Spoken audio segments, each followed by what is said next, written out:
Today I'll be talking about or showing you a few really simple tarp setups. Obviously this is the most common one that most people have probably seen. It's what you tend to have up when you've got a hammock. This is the easiest one out of all of them, and all you need to do is tie up a ridge line from between two trees. Just make sure they're over 3 meters or however long your tarp is apart, and then peg out the four corners, and that's pretty simple. Everyone has sort of the idea of doing that one, generally speaking, but I'm going to show you a few more. The next one after this, for simplicity, is an open-sided one, which is just raising the ridge line up to about that sort of, well, probably another 2 feet from there, and having it so that one side is this edge rather is probably about that high up, so that you've got an open sort of space out here, but you've still got quite a lot of room out the back. You've got the same sort of room underneath the tarp, but you've got more headroom in that sort. You just haven't got quite the same side protection, but I'll show you that one now. This is the next one that I was one I just mentioned, and as you can see, it's all open on one side, and there's quite a lot of space underneath, and there's a lot of headroom as well. I mean, you can crouch up, and as you can see, I'm quite a bit lower than that. That's right up there somewhere, the height of the ridge line. So there's plenty of space in there, and there's a lot of rain protection from the back side and straight down as well. So it sort of forms a nice little shelter where you can see out and see your environment, or the rest of your friends that you're camping with, or just slipping a little bit there, or say if you've got a campfire there and you want to keep an eye on that, you can see it from there. So that's the next really simple one. The only addition to the last one had a guy line, the ridge line, the tarp itself, and 4 pegs, so 6 items including the tarp. This one just is the same, but it adds 2 guy lines on the front corners, obviously, so that you can peg those down. So that's number 2, really simple. This next one I call the resting kite, or the fallen kite, and it's basically just the tarp turned to a diamond. So you've got opposite corners, one on the ground and one on the guy line up the top, or ridge line, I suppose in this case, same thing. And the other 2 corners are just pinned down, so there's quite a lot of space underneath. There's a reasonable amount of headrooms if it's raining, and you want to just get a bit of shelter while it's raining to pass off. I'll just move the camera and to the side there. Hopefully you'll be able to see that. This one gives quite a lot of protection to rain from that side, from the back, and sort of it can move in a sort of arc of about 45 to 90 degrees, anywhere from that way over to that side, and still give you a good amount of protection inside there. It's slightly short for wind coverage from the side. If you're laying in it, your feet or your head, depends on whichever way round you prefer to be, your head will probably be about there, because any further back and the ridge line is going to start interfering with your feet or head, whatever, and your other end is probably going to be poking out just about there. So it's not massively long if you want to be completely enclosed, but it's good for wind and rain coming from a general that way sort of direction. And it's really simple. Again, it's only 3 pegs on this one, and the ridge line. This next one is pretty straightforward, but I'll show you it as I'm setting it up. This is the centre line of the tarp, the way that you'd normally mount the ridge. One end of that right, so it's right in the centre of this sort of edge of the tarp, if you like. The centre, that one, or that end in the centre is pegged to the ground, and that one's on a guy line about 4 foot up from the ground on the tree. What you want to do after you've done that is peg the opposite ends corners out. Sorry if the microphone's getting some distortion, it's in my pocket at the moment. Now this isn't the best location for this type of tarp setup because there's a tree stump here, but I shall show you what it's like anyway. Again, this one's a 3 peg tarp setup, so you don't need lots and lots of pegs.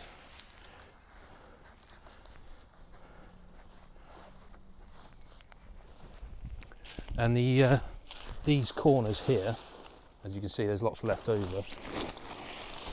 You can tuck those underneath and use them as a semi-ground sheet on the inside, so that you can, if you've got a lot of driving rain coming from this direction, then it doesn't drive underneath and get you and your kit wet inside.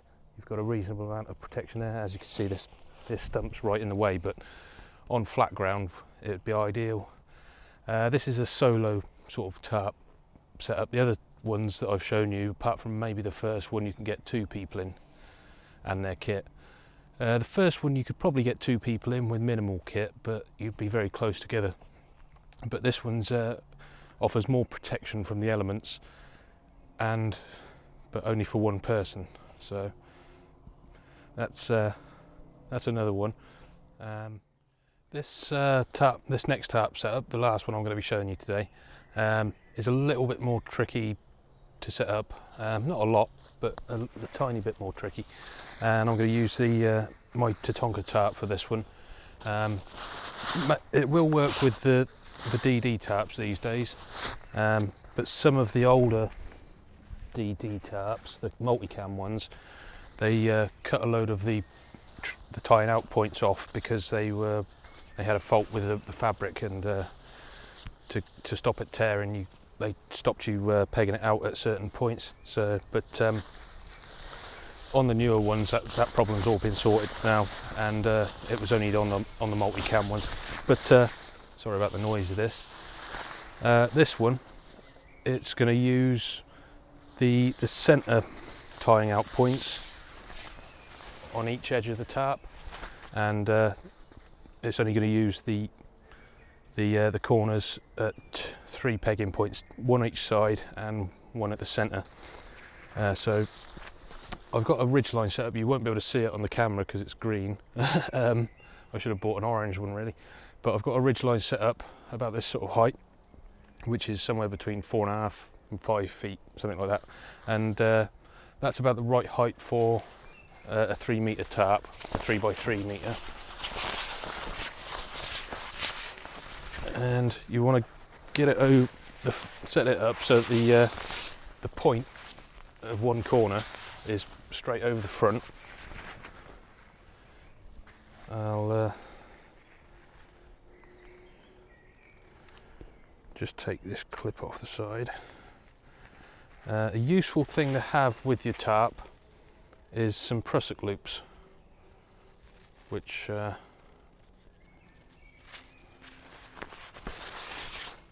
if you're not sure what a prusik loop is, it's just a tied loop of cord that's thinner or narrower, smaller diameter than your main ridgeline. And how you use those is you put it over the ridgeline and you thread it through like that, but you wrap it round several times, at least 3 times. I'll probably go into detail on that in a future video, but there are videos on the internet that explain prusik loops and things like that. I'll just see if that camera's pointing in the right direction. There we go, that's a bit better. So I'll use a prusik loop on this setup, it round a few times. As I say, I'll probably do another video in the future of prusik loops and knots again. It's been a while since I've done a basic knot video, and I use little clips as well, little miniature carabiners, because it just makes things easier for attaching to the tying out points on the tarp. That's one.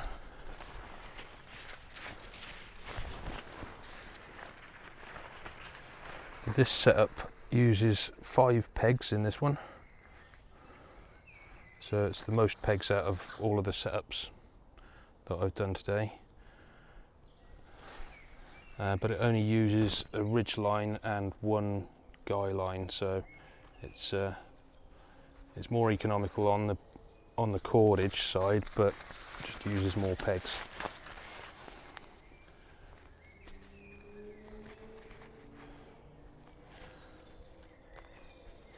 You can, if you don't use prusiks, you can just use whatever cordage you've got. These are just some tapes I've got on the end to tie it round the trees at each end or whatever, but prusik loops make it a bit easier. So you've got the point over the front and 2 of the centre pegging out points from the sides. Now you want to grab a couple of pegs and find the opposite centre pegging out points. So do exactly the same in reverse. So you've got the centre, or the corner I suppose, there, and with this,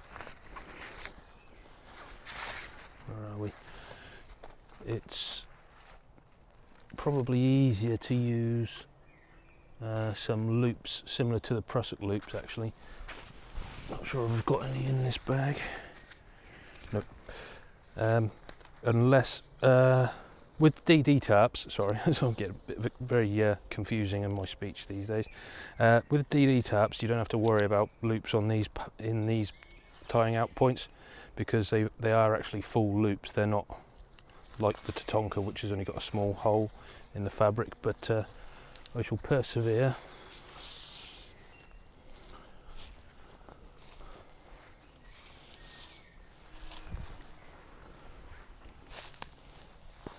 And these want to come back sort of straight.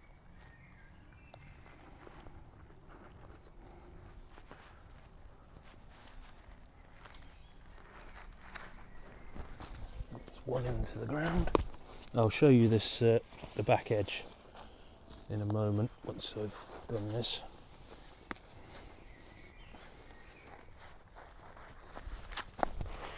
Tuck the centre over. And then the other two more pegging points into these corners here. Now this is a kind of a half baker tent, if you like. If you're familiar with baker tents, you should sort of get the idea of it.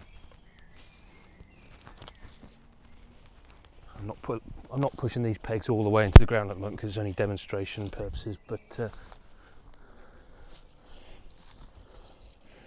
this is the mini carabiners that I was on about. I bought these from Alp Kit because they're nice and strong compared to some of the cheaper ones you could buy, and I've got a few prusik loops attached to that as well, and I've already got the guy line attached to this tying out point.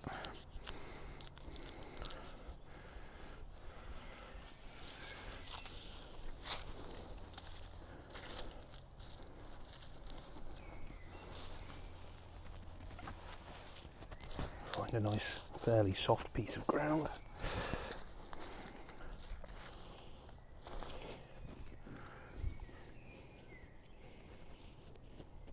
I'll just put an adjustable loop on this for now.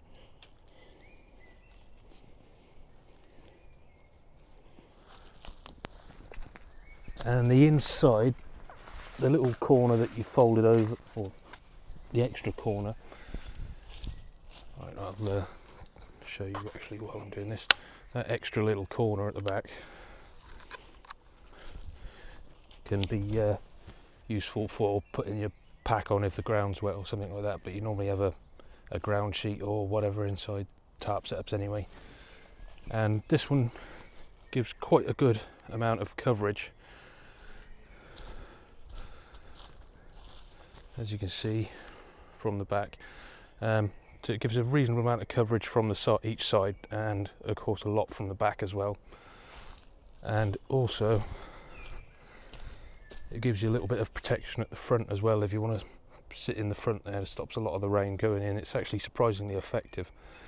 And this one you sleep in this way across it. There are you can, if you want, get this corner, fold it back under and tie it up to the corner from the back edge there, so that there's nothing hanging out of the front, and you can have a small campfire in front of it. But obviously with this here, you wouldn't want an open fire, because it would damage your tarp with the heat and sparks and things like that. So that is the conclusion to the tarp setup. So this is the one I prefer most. I use this more than the other ones, apart from when I've got a hammock, which I'll use the first one, really basic. So I hope that's been of some use to you, or at least given you some, try and get the camera back on here, at least giving you some ideas of various different setups that you can do and stuff like that. These are the really basic setups, or the most basic setups. This is probably the most difficult of the lot, but it's still really easy. So hopefully that's given you some insight into some basic tarp setups and the versatility of them.